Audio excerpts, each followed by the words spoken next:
This one, I just could not care less about. Absolute garbage. I hated that cover. All right, so we're going to review the covers of the last year. And every month we have to decide what story do we want to put our focus and our resources and effort into. And Paul is obviously a big part of that.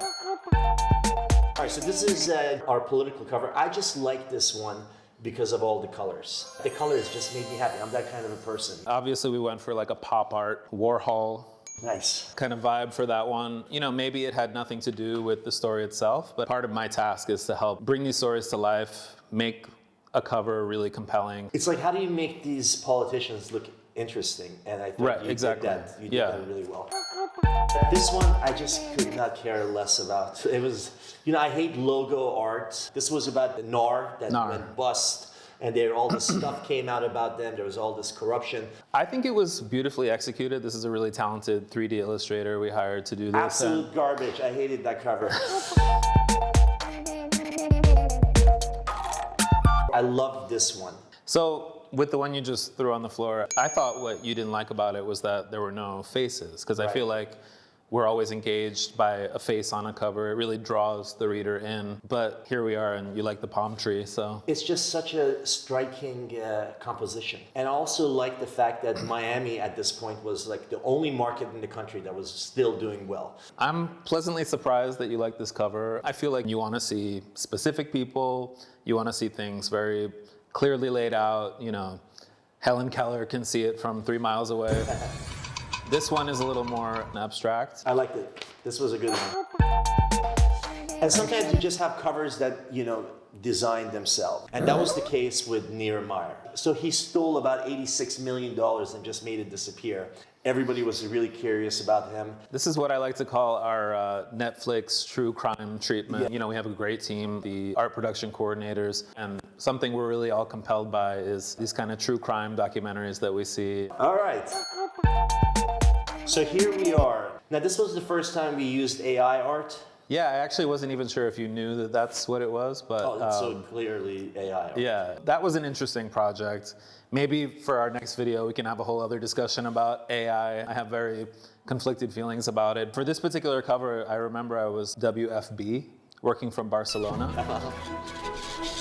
My vacation happened to coincide with the closing of the magazine. We were down to the wire, and we couldn't land on something everybody loved. We resorted to AI art. And the funny thing about AI art, maybe it'll change, but I can immediately spot it. So that tells me that there is a style to it. There is clear characteristics to AI art, because if I can spot it, that means, it's not everything to everyone, right? Funny you mentioned that. One of our colleagues flagged that if you look closely, the snake has 3 fangs on the top. So that's kind of like probably a telltale sign.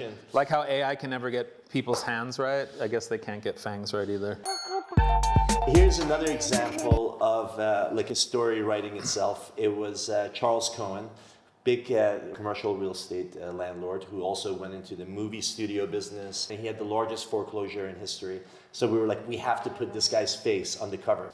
I'm not crazy about the purple. You always keep pushing the purple. I was going to bring that up. There's all these Amir-isms that I've come to learn over the last 8 years. One of them is that you hate purple, you hate pink. There's a whole list. So I was amazed that I actually was able to slip that in successfully. Well, we're using more color than ever. Because if you left it up to me, it would be black covers, white covers, and So here we have the Alexander brothers, the Alexanders accused. This had to be the cover. It was the biggest story of the year. The 2 brothers were accused of a lot of horrible things. We had to put that on the cover. Catherine Kalargis, who broke the story with Sheridan Wall and Ellen Cranley, those guys really busted this story. They were the first ones out with it. Everybody else followed us on it. And again, I like the sort of the true crime version of this that you guys did for the cover. We didn't want to like glamorize them in any way. Right. We have beautiful photos of them that we've shot ourselves over the years. We didn't want to lionize or glamorize these guys, so I think this approach works for this story.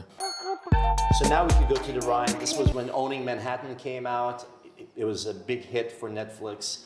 Obviously, Ryan Serhant convinced Netflix to give him a 10-part advertisement that promotes his business, basically. It worked out well for him. And it's Ryan's reality. Can Ryan Serhant scale a brokerage business built on his personality? And you shot this one yourself. I did. It was actually, I designed all the covers, but this was the first one I actually photographed myself. But one of the things I love about Paul is that he's sort of a Swiss Army knife of creative directors. He can shoot, he can edit, he can do animations. He has a great eye for photography, and I really appreciate you. Thank you, sir. Side note, Ryan told me at our event that issue is going to be in season 2 of the show. Oh yeah, that's right. We had to sign the release for it. Yeah. What's my cut? You can talk to him about that. Yeah. So here's September 2024. This was for the Goldman family, one of the largest landlords in the country. And there was a whole succession sort of drama happening there. And you came up with this cover as a result of the whole Succession show. It was like a perfect metaphor for what was happening with the family and what happened in the show. We don't do a lot of traditional illustration like this anymore. We used to, so it kind of like harked back to like those, a classic TRD cover from back in the day. Well, because we used to not get people to sit for photos, so we had to do illustrations. Yeah. And this was the case here because he literally passed away. We wanted to show the whole Succession thing. The cast of characters. Which works. Yeah. It's also hard because every month we get different stories that we want to put on the cover, and then there's this big discussion of what should be on the cover. So the editors come up and they say, okay, these are the 3 stories we're thinking about. And Paul back channels to me. He was like, Amir, this one would actually make a really great cover. Let's push for this. And then I try to do his bidding during the editorial You're meetings. not supposed to tell everyone that, Amir. This was a very sad cover, but it was also a very important story to do. For some reason, it seemed like a lot of developers were committing suicide. And this was Brandon Miller. We put him on the cover, but there was, obviously other people who also committed suicide because they had taken more than they could deal with. This was a really tricky one to do. You don't want it to look like just an obituary. You don't want it to be so sad that it's like you don't even want to like pick it up and read it. How do you approach it with sensitivity but also keep it compelling? So we chose to show this kind of like duality. We have him happy and smiling with the flowers. The flowers was your idea. You love flowers. Yes. And then, this darker side to him. I like that split that you did. This was also a very moving cover. I really like this. Howard was a real kingmaker. He was a real force in the real estate industry. And he decided to retire. And we have Howard's End, which refers to the movie with Anthony Hopkins, but it was like a perfect headline. And I love this picture that you use of him because he's sort of like, fading into the distance, I think we had like 10 different treatments for this story. Again, another one that had to be done with sensitivity. He's been there forever. This all happened really quickly. We weren't sure exactly like why it happened. Was there something nefarious going on? Was he just retiring? So I think we even tried a version where he was kicked up with a cigar and a whiskey, just like celebrating his retirement. In the end, this was kind of a last-minute one that we came up with. Some of the last-minute ones turned out to be really good. Yeah, and it leaves something open to interpretation for the reader. We're not telling the reader what to think. Yeah, no, this was a really good one. I like this cover. For December 2024, we went with Trump. He's a New York City developer who became president twice. We went back and forth on this several times. You had different covers. And again, this was one of those last minute things. You were like, everybody shut up, I'm gonna do something. And then you send this in and people were like, yes, that's the right cover. Actually, in this case, it was the opposite. I think I had sent you this idea. This was my first idea. Yeah. Early in the month, early being like a week or two before we closed. I sent it to you on the side and you loved it. You were like, that's the cover. We're doing it, like, end of story.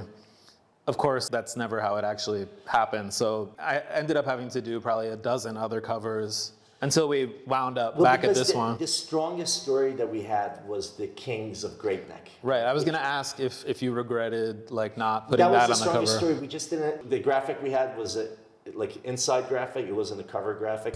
Yeah. I didn't know what that would look like. And that was the big challenge with it, because of course I wanted to do the Kings of Great Neck, which is about this wealthy hamlet in Long Island with Persian Jews who like own a ton of real estate across the country, and they all happen to live in this small sort of a neighborhood. And it turned out to be a great story. It converted more subscriptions for us than any other story in the history of The Real Deal. So it should have been on the cover, but we decided to go with the Trump cover. Anyways, I'm looking forward to the stories and covers of 2025. And thank you all for joining us on the behind the scenes of how we come up with the covers. Thanks, y'all. I probably shouldn't have said that Helen Keller joke. It's saying that I don't understand concept art? Fuck you, man.